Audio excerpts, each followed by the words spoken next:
Mwingine anakuambia mimi natoka Kilifi, anasema mimi nimependa muziki wako. Na akanambia kuna dada yake ambaye anaishi Mnarani. Anambia lakini kwa sababu for the first time nakuja Kilifi kumsamia dadangu, nahitaji nikijafika tuje tufanye kazi pamoja. Kwambia sio okay, but nika feel ni kama scam.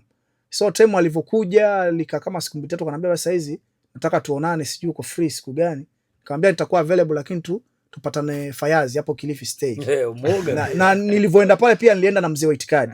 Kwa maana alikuwa na feel ni scam, lakini kitu cha kushangaza nilipofika pale nilifeel labda yule mwanadada amenizidi umri, kumbe ni mdogo kwangu.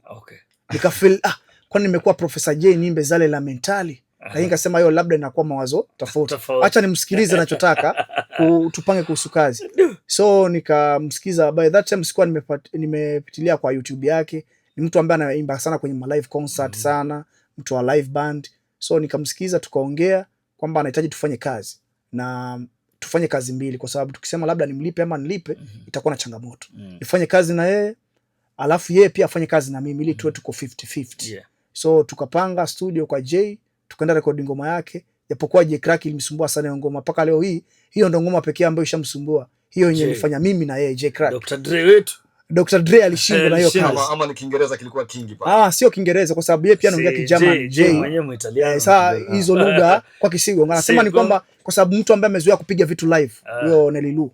Kama ni gitaa, kama ni saxophone anataka kupigwa live kwa sababu mtu wa live yeye anapiga na machine. So kawa na feel kuna vitu vinakosoa, anapigia simu mtu wa keyboardist, mtu wa gitaa, yani ili mradi ije pige vitu live. Na akapiga ile. So muziki akamaliza, tulivyomaliza hiyo nyimbo hiyo, Jay akanambia itabidi ngombe Dhili on this, ule producer mwingine pale Crack, mfanye hiyo kazi yako. Lakini cha kushukuru ni kwamba hii ngoma yangu Half Price Love imepokelewa sana jijini German, kiasi kwamba saizi tarehe 20 mwezi wa 9 kutakuwa kuna, kwa sababu ni mwanafunzi wa chuo huko Dortmund, atakuwa na graduate, na kwa sababu ni msanii atakuwa anafanya show pale katika graduation yake. Na yeye ndo msanii ambaye ni wa hiyo chuo na ashaambiwa aje perform. So kwa sababu ya hiyo graduation kuna hiyo ngoma ambayo tushafanya sote, hiyo yake ambayo haja release, ata release hiyo that time. Kwa sababu tayari tushafanya video, na akanambia kwa sababu kuna hii ngoma pia ambayo tushaachia, ni ngoma yenye inapendwa. So anahitaji mimi niende Dortmund kwa ajili ya performance hizo ngoma mbili, kwa sababu kuna demand ya kwamba watu wanataka kufeel ule mziki wa rap ya lugha ya Afrika, wajaribu kuona ikoje. So tarehe 15 ya mwezi wa 9 nitakuwa nasafiri kwa sababu hiyo event itafanyika tarehe 20. Niende zangu Dortmund Germany kwenda kuperform, ili mradi tujenge sanaa na tujijenge zaidi. Tutangaza sana ndugu yangu. Ndugu yangu unatangaza sana. Unajua kaka. Wakumbuka kulikuwa na umma kuhusu historia ya Chibo. Siko naikumbuka. Ndio unajua Chibo ametutoa ile design, yani unajua sisi tulijua kwamba Chibo na Moscow ndio international love, unajua. Yani story kitani ilikuwa. Story kitani ilikuwa kwamba Chibo kapata mtoto kike kutoka Jerumani, yani unaelewa. Hiyo ilikuwa story kitani. Okay, unajua mimi nilipost nikisema kwamba mlikuwa mnamsubiri kwa hamu ndo huyu. Sikusema mke wangu wala mpenzi wangu. Kwa sababu kitu kimoja ambacho kipo kazi ndio imetuconnect na tunafanya kazi.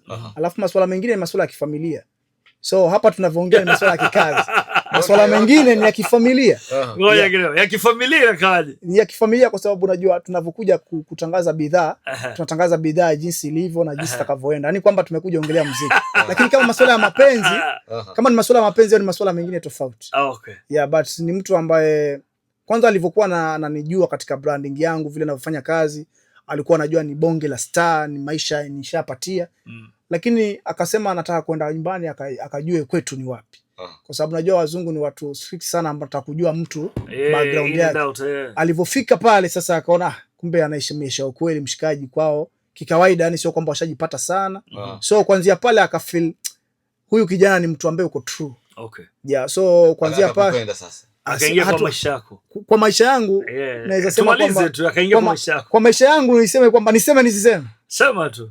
Gates na Ken 1GB. Kweli na Lilu. Unajua mimi kitu ambacho kilifanya mimi na yeye tupendane ni kitu kimoja. Yeye anaitwa Nelly, mimi naitwa Nelson. So tayari wa majina yakawa yana vibe.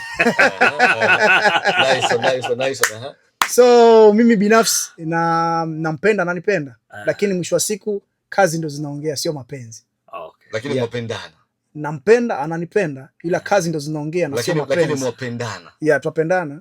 Lakini kazi ndo zinaongea. Half Price Love is more of a true story. It's a true story, yeah? Yeah, but kwa sababu ya hiyo nyimbo niliandika Half Price Love kwa sababu ya watu walikuwa wanajua hawataelewa. Hiyo nyimbo hata ikiimba inasema Half Price Hello.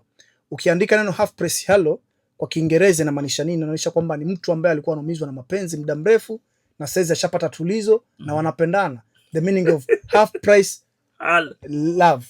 Half Price Hello, sorry. Yes. But nikajaribu kwa sababu ni game ya music na pale nimeongelea mapenzi ya kweli, lakini nikafail kwa sababu Waafrika na wazungu ukipata unafanya kazi na mzungu ama wimbo nilikuwa ameenda kwa mzungu kwa sababu ya pesa. Yeah. Hiyo ndo kitu ambayo iko sana. So nikabidi kai change ile name ya from Half Price Hello to Half Price Love kwa sababu watu wengi wa Afrika tunavyokuwa karibu na wazungu ni kwamba tunachuma tu mahela. Yeah. Yani michuzi. So nikabidi kabadilisha jina limradi iendane na maudhui vile wa Afrika tunavyotaka. Okay. Yeah. So yule uliokuwa naye akaenda wapi?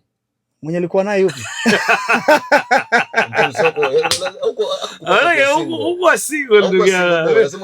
Wale watu wa Kilifi na wajua. Nini Dr. Dre ndo mzee. Okay, mwenye niko naye yuko tuangalie product yako ya muziki hapa. Bwana, kwa hisani ya msikilizaji ambaye anategea show